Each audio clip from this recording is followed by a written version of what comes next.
Hello, this is Martin Gore from Depeche Mode. Hi, this is Dave Gahan from Depeche Mode, and you are listening to My Nerd World. And welcome to it. I'm your host, Jon Justice.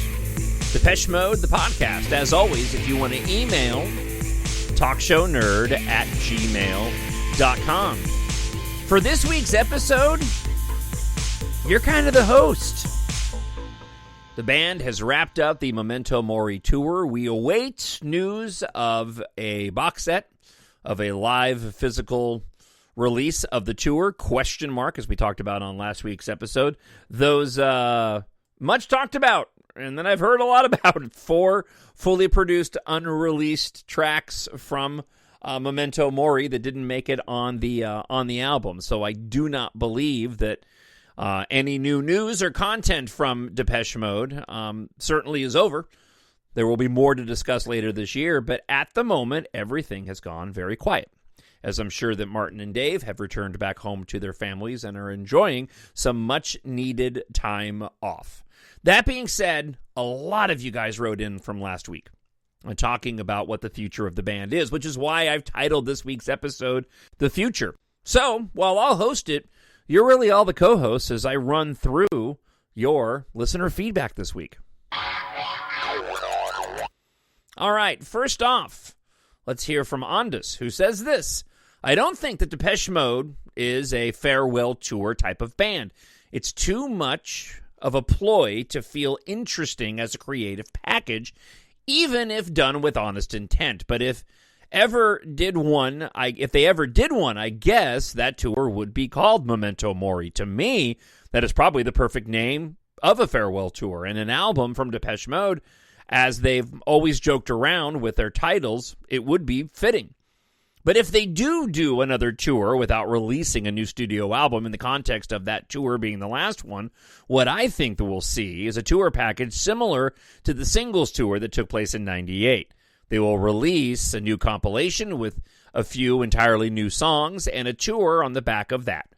That would probably be as close as they would come to name a tour a farewell one. But I personally think we'll see another real chapter in studio album. We all miss Fletcher as fans, and Martin and Dave miss him on a personal level. But if we look what has actually changed between Martin and Dave from what they've been telling us through interviews and only think about functionality, they have actually become closer. Yeah, and I completely agree. Andy, to an extent, stood between Martin and Dave himself has said in interviews. So Martin and Dave having become closer, I actually think increases a real hope of another DM project from DM Dave and Martin. To put it into context, I've also heard several interviews with Dave over the years saying that he always thinks that every tour is the last tour and that they never make plans for anything beyond the current project. So essentially, Depeche Mode have reached this point of, is this the end? 5 times this side of a century before Memento Mori came out already. For the very reason we always hear Dave saying with excitement in promotional interviews I'm in after hearing Martin's demos, be it after hearing the demos for Spirit or Delta Machine. After Exciter, everybody thought it was over when Dave did Paper Monsters. After Sound of the Universe, everybody thought it was over after Dave was diagnosed with cancer. And also, Dave himself saying in the tour documentary that he felt he couldn't do this much longer. There are also videos of Dave crying at the last show in Dusseldorf in 2010, similar to the ones in Cologne in 2024. That being said, the likelihood of any tour being the last one obviously increases over time. But you could say the same thing about the Rolling Stones, and they're now somehow doing it 20 years older than Depeche. That said, I personally believe that Depeche Mode will end sometime during this decade, and that we will not see Depeche Mode in the 2030s. Ultimately, I think it's 100% up to Dave if we see another Depeche Mode chapter or not, and up to Martin to let him in creatively. I believe Martin will or would continue for as long as he possibly can until something happens with his voice or body. Because after all, let's remember that 21 out of the 23 songs at the last concert in Cologne 2024 was written by Martin. So there's much less of a reason for him to want to do something else other than Depeche Mode creatively. It's equally as much Dave's band, but he comes from a different point of view. It was funny when I was doing prep for this week's show. I was looking for news items, anything that had broke, this past week. And there was an article saying that Dave Martin was consulting his therapist about the future of the band. And I was like, oh my gosh, has Dave made a comment since the tour ended? I went and pulled the article up, and it was from 2023. Wah, wah, wah. Yahoo did a reprint of it for some reason, probably to go and get clicks since the tour was ending. That being said, I posted this question up on X at my Nerd World, and a lot of people were commenting, and there might even be one of the comments here in the listener feedback this week, saying that those who had the opportunity to talk with some of the band members, Peter Gordino and others, said that there was allegedly already material being worked on. Maybe being written on the road, and that this was not going to be the end. So take that for what you will. All right, let's get to our next email coming from David.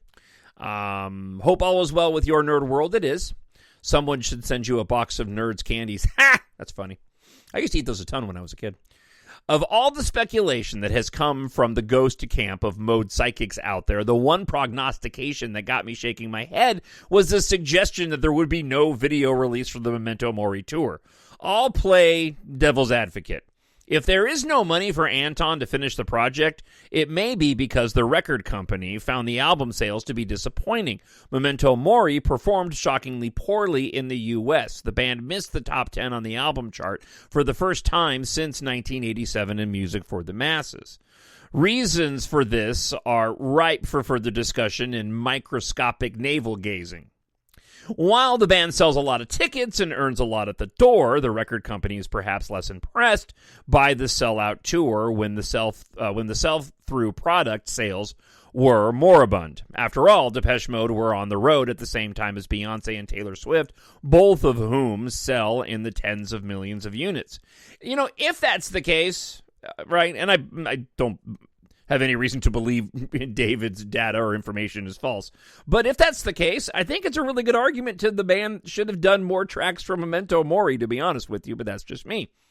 That being said, I, like you, John, would be highly surprised if we did not see a release of the concert video to the consumer market in the next year.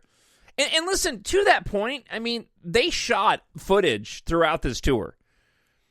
And piecing it together, it doesn't have to be Anton that did it. I really have a hard time believing not one of these shows was shot in full, potentially for a physical release, and that you couldn't package that in such a way where you could even do pre-orders. I'm a massive Star Wars fan, before I get to the rest of David's email. So I'm a massive Star Wars fan. I have my own Star Wars podcast. I just got done recording this week's. I'm also a massive Star Wars toy collector. I'm surrounded by Star Wars toys in my office, and then next to me I have my desk that's got huge cabinets in it filled with all my Depeche Mode memorabilia, on top of all my NASCAR stuff sitting in the corner. I'm a big geek. That's why I call it my nerd world. What they've done with Hasbro that creates the Star Wars products is for their larger toy lines. They have a thing called HasLab, where they basically crowdsource. And if they get enough pre-orders, they'll go and create the product. They could do something incredibly similar. I have a hard time believing. And I've been kind of told that there would be a live release this year. Okay, back to David's email. For the same bottom line business reasons mentioned earlier, Sony would not turn up its nose at revenue streams emanating from such monetized points as direct sales, on-demand streaming, physical medium sales, platforming through replay with advertising, and a host of legacy opportunities similar to the re-release of the Strange video set. Yeah, you know what? And the Strange 2 video set release, I mean, what do you think is going to sell more? A live release of Memento Mori Tour or the Strange 2 video set? The live release of the Memento Mori Tour. If, as it seems, Anton has done the filming already, why would Sony pull the plug? They are not a fly-by-night operation who need to constantly consult the balance sheets to make sure Katy Perry is getting her consignment of Flamin' Hot Cheetos and green Skittles for her dressing room catering. Closing in on $10 billion in revenue, Sony is not probing for loose change under the sofa cushions. Depeche Mode has a vast catalog of hits, a worldwide franchise base continued in the hundreds of millions, and enough interest for casual fans to sustain the continued TLC from A&R, Just My 2 Pence, David. And what a wonderful 2 pence it was, David. All right, let's go hear from Jason. Will there be more remixes? The People Are Good mail shot said this was the last in the white label vinyl releases, although there's still that Camel Fat remix that gave us the first taste of Ghosts again. The future of Depeche Mode?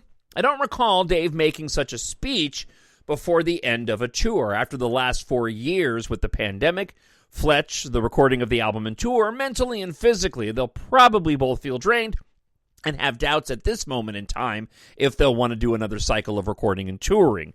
And Dave's speech was probably mindful of all those things and that the future and life itself is full of uncertainty. There's definitely been a making the most of it and let's celebrate life together vibe on this tour with the unprecedented happy birthday dedications and getting fans up on stage. Watching the footage of the final show and the guys taking their final bows at the end of Personal Jesus, there was no visible signs of sadness or tears from Dave and Martin to suggest this was knowingly the last time, just smiles and happiness suggesting it's probably not over yet. I still think the unreleased tracks are destined as an EP to tie in with the greatest hits package. And if Depeche Mode are to be no more, it would be apt to announce this and signing off with Life 2.0, symbolizing a second life for Dave and Martin in their music careers as they pursue new projects. If there is another studio album, I'm torn if they should do another tour. Although Dave gave it his all each night on this tour, being up close, you could definitely see the strain on his face at times, and those momentary pauses at certain points in songs where he was gathering his breath and energy. And the relentless enthusiasm and energy from the crowd probably helped him get through each night.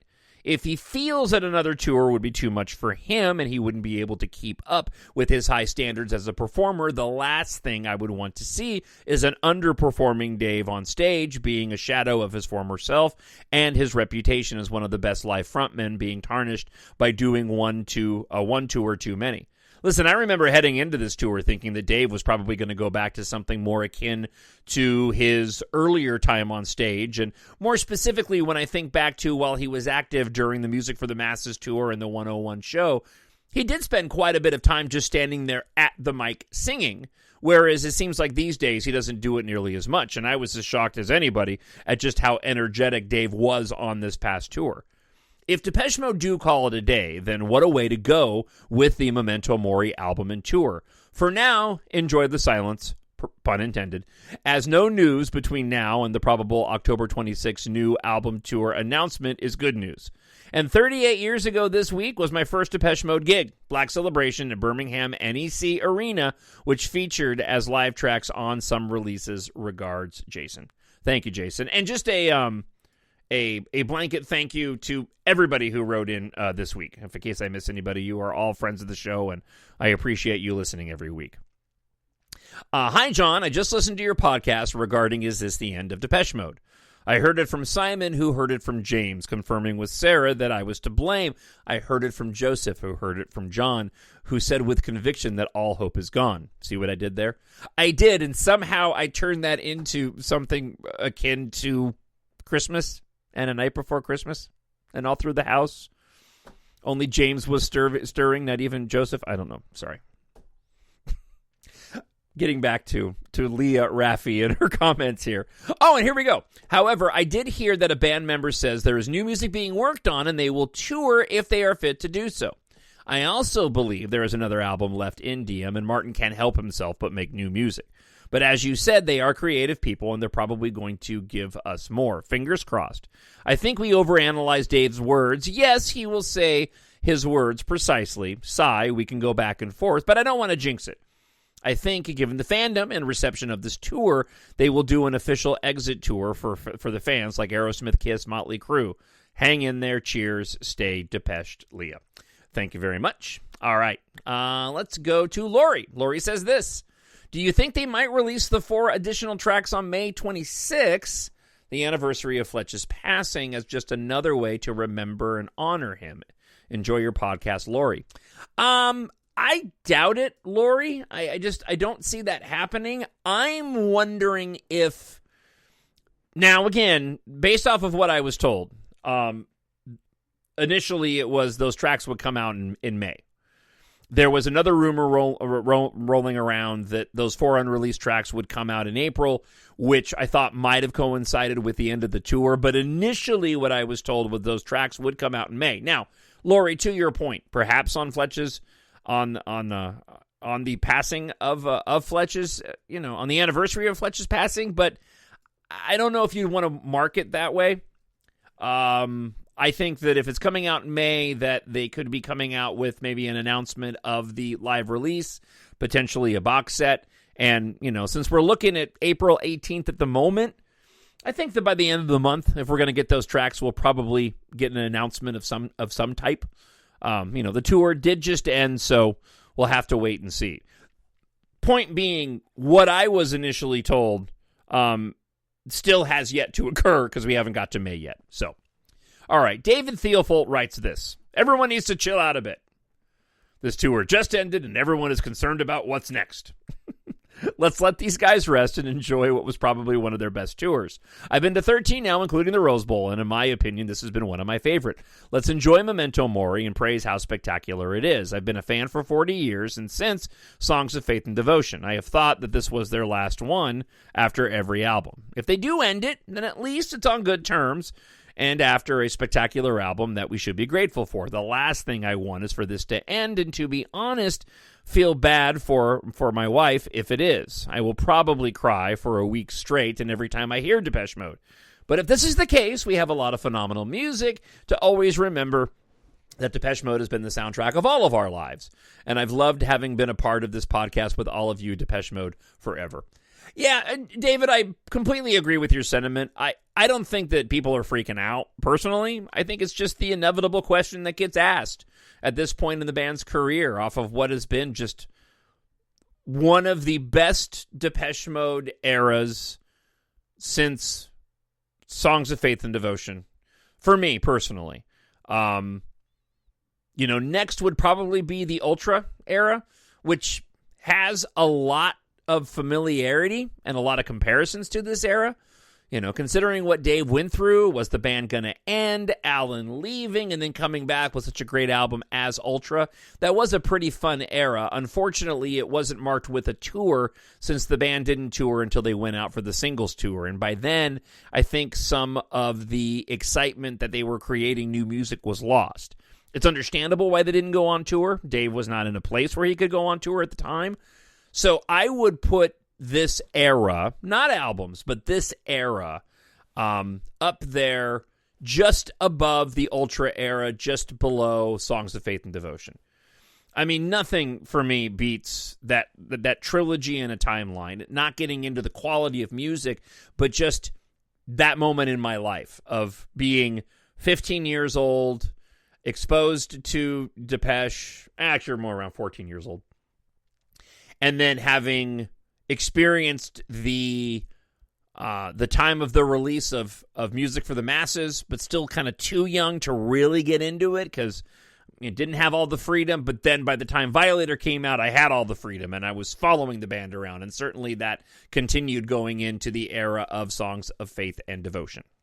All right, let's go to Danielle Manette, who writes this: so many mixed emotions on the tour and wondering what is next for our beloved band. I don't think we can read too much into Dave's speech at this point, whether it means the end or not.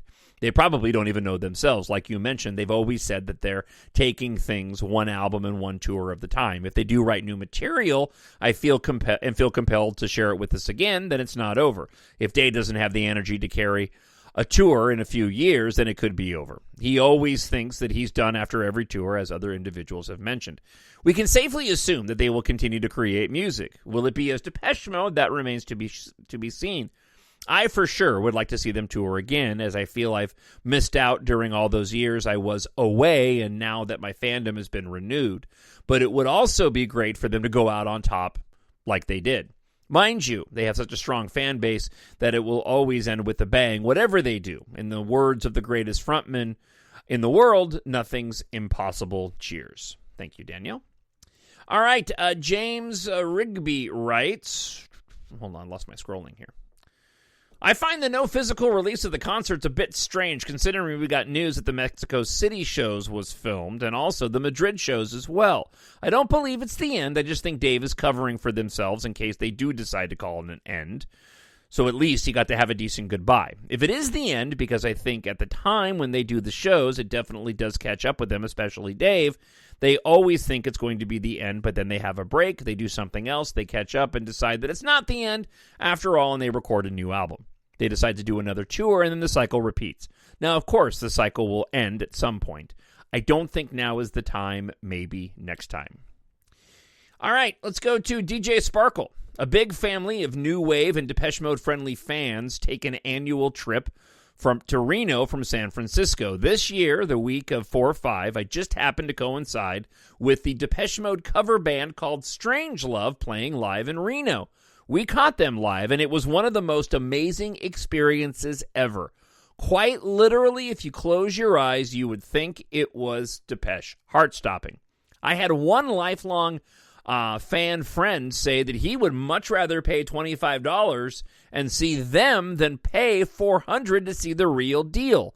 While I don't agree with him, I see where he's coming from. I'm not so sure you've ever mentioned them. Shared a link with me. I have heard of them before. They tour here. They tour everywhere, and we'll be back in the Bay Area in June with a new Order cover band. Definitely a must-recommend 100%. I have heard a lot about Strangelove. Seen a little bit of their performances. I personally just have such a hard time when it comes to cover bands. They're really fun to watch, and I get the experience, and maybe I get why people have great experiences there. Maybe I'd have to go attend one, and then I could better make a judgment call. From what I've seen online, I have a hard time getting past that's not Dave and that's not the rest of the band, regardless of how good they sound. Hero Protagonist writes, maybe it's just they don't have any plans to play Copenhagen again. That's probably why we didn't get the we'll see you next time at least. That's what I'm telling myself. I'm kidding, of course. That's pretty funny. All right. Gustavo writes, Memento Mori was not even published here in Argentina. I wonder if that's the case in other countries. They don't even tour anywhere apart from North America and Europe. Maybe that could be a thing about the lower sellings. It's true. Let's see. Greg Mason writes, I believe it's not the end. I believe touring will change in presentation. Interesting. All right, and then lastly, we will wrap up with Philip, who wrote a long email, gave me permission to chop it or omit stuff out, but I haven't had the chance, so I'm just going to read it. He does say thank you for the podcast. I think you caught the tone and feeling of many Depeche Mode fans around the world in your observation and analysis about whether or not this is the end or the beginning of the end or perhaps neither. In many ways, it's quite fitting for someone to take time to say a few words at the end of such a long and enormously successful tour. I've seen other performers do this quite regularly. I guess many of us have been thinking that while this is true, it's not something that Dave has done on a final show of a previous tour. In fact, Dave doesn't really seem to be one for speeches while on stage at all. I've listened to Dave's words for a few times, watching them recorded in various angles from the phone that night. I think one shot captured him walking up to Martin, hand on his shoulder, saying, "We should do this," before thanking Christian and Peter, the crew, and the audience. They seemed very emotional. Not unusual, really. There was no big moment along the lines of, well, this is it, I'm afraid, just a heartfelt thank you. And as a matter of fact, I actually have the audio since I'm in the middle of talking about it. Here's the audio from Dave saying those goodbyes during that show. I want to thank Pete and Christian, especially, of course, for being part of what we've just been doing for the last year. And most importantly, the road crew. All the road crew, everybody, all there's like 100 people to make this thing happen every night. And It's really been a special tour. We've had obviously some challenges at the beginning. We lost our friend, and Martin and I decided to carry on making this record. We did a tour. I'm glad we did. Anyway, most importantly, I want to thank you all for being with us all these years. It really means a lot to us. Thank you so much. So it's interesting listening to that again shifts my. Sorry, I hit another button there. Listening to that again shifts my perspective a bit. I don't know. Let me get back to the email here from Philip. I don't know. That struck me a lot different that time. We'll see. So Philip had a few more thoughts to share. There's a richness about Depeche Mode at this late stage in their history. Dave and Martin's voices both sound arguably richer and more youthful than ever. The songwriting and the quality of music is as good as it's ever been. Unusually so if comparisons are made with other long-standing artists. The performances and the production are unbelievably energetic, powerful, and unique. Yes, bow out while you're on a high, but DM in 23-24 seems like a full-on birth of ideas and creativity rather than planned retirement. Music is who they are. It is their purpose in life. When Andy passed away, they turned to music to give them comfort and hope in one form or another. I think they won't be able to simply end things. Yes, I can see both Dave and Martin creating new music under their own identities, but the lure of Depeche Mode, will it simply be too tempting for them not to venture back? Touches so sweetly, I know nothing can stop me. Hey, look, if this has to be the end, as you said yourself, John, we can be grateful for this epic universe of sound, image, love, and emotions that's been created over 4 decades. I'll be wearing my Black Celebration t-shirt when I'm in my 90s. Amen to that. And will still tell anybody who listens that Violator sounds fresh, perhaps 60 years from its release.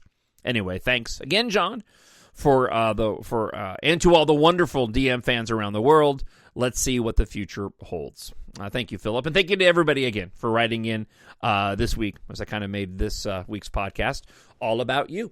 Listen, before I let you go, I do plan on being back next week. Don't know if we have a story yet, but hopeful to get some guests on real soon. I may actually be appearing on another podcast soon talking about Depeche. I'll give you details on that as soon as I get that locked up. Before I let you go, if you love Depeche Mode and you like to read sci-fi, I hope you'll treat yourself, a friend, or a family member to my EMBARK Science Fiction Space Opera series. 7 books in all in the series.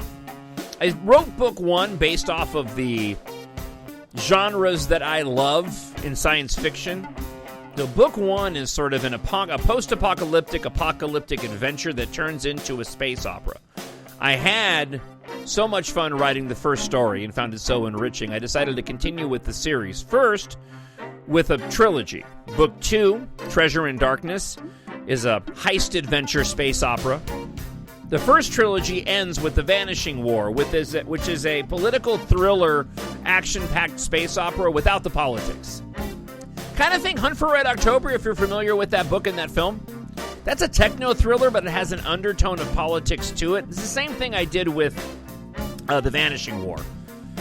I wrote book 4 in the series to be a one-off book, Jon Corbijn and the Asteroid of Misfortune. Han Solo wishes he was as cool as Jon Corbijn. It really is a space opera, buddy, survival adventure, and it's humorous as well.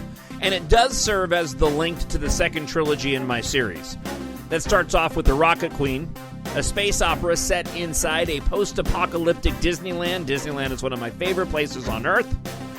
And I decided to write a story about what happened to Earth after the apocalypse takes place, but Disneyland remains largely intact. I make it make sense in the story.